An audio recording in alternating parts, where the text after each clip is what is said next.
Emma. We've had Danny Tarmity, the president of the club, up in previous months. Clearly you're not Danny, so what brings you here to the stage, Rob?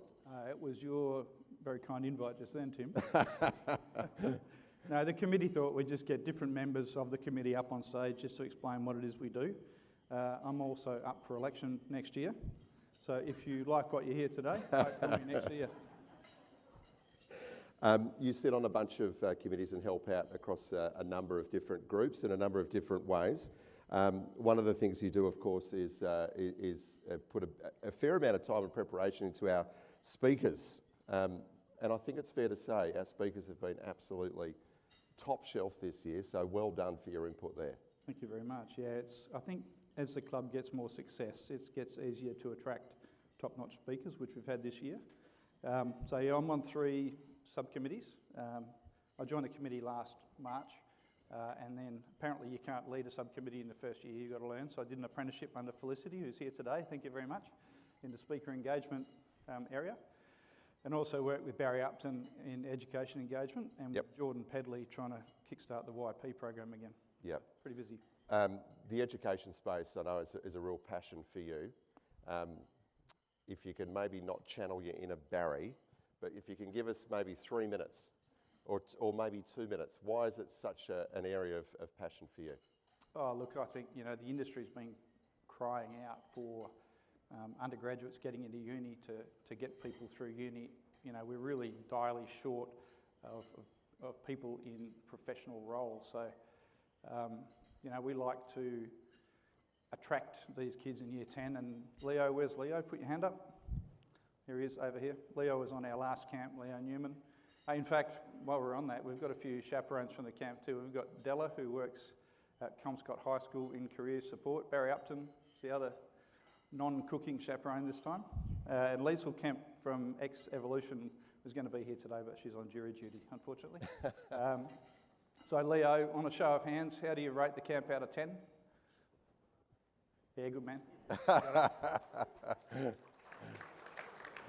So, we just had a meeting before this actually about the future of the camp. So we've run 3 now, and we take about 25 kids each time down the southwest for 3 nights. So we've done 75 kids so far. So next year we're targeting 3 camps, probably a charter flight. FMG have offered to run a charter flight up to Christmas Creek, so that'll be fantastic.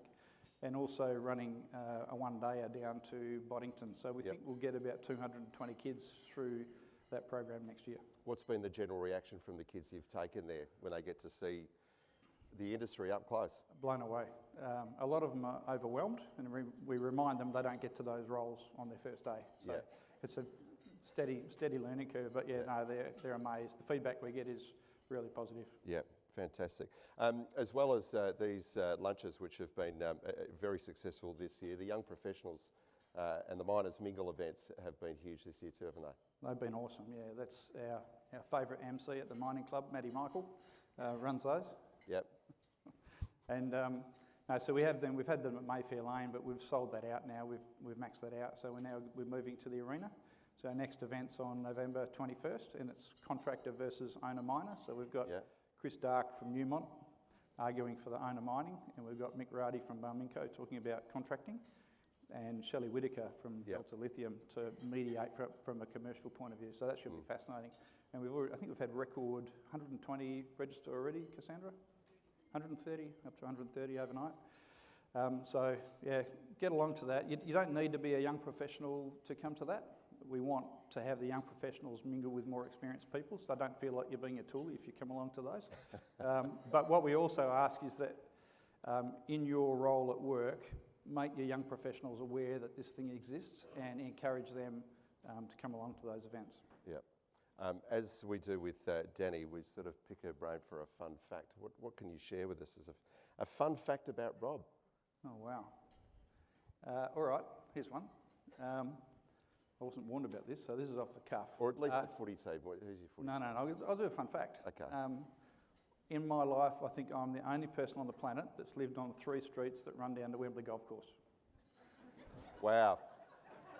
What a claim to fame, Rob. And when... Do you play golf? I do now, but when I was on the 3rd street, I hadn't played at the course 3 times. Yeah. So, Yeah, anyway.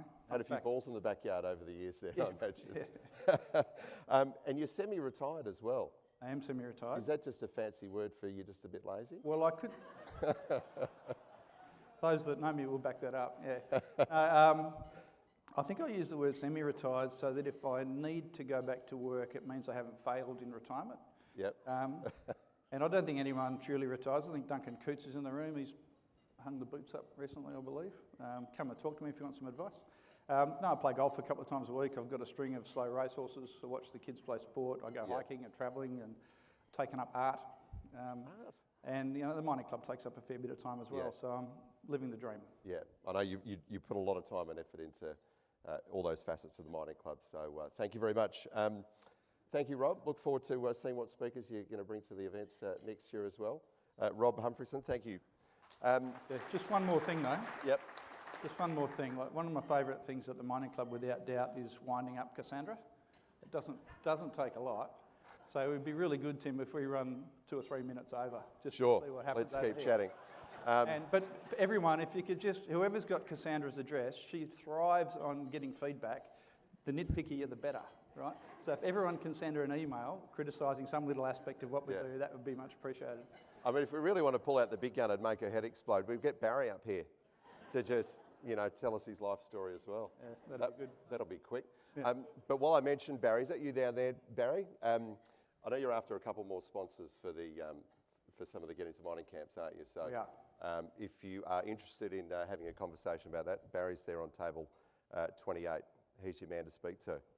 How you going there, Cass? Oh, that's a face like thunder. You can wear this one, Rob. This is all on you. It's all on him. Rob, thank you very much. We better get off the stage before we get tasered. Thank you. Thank you very much.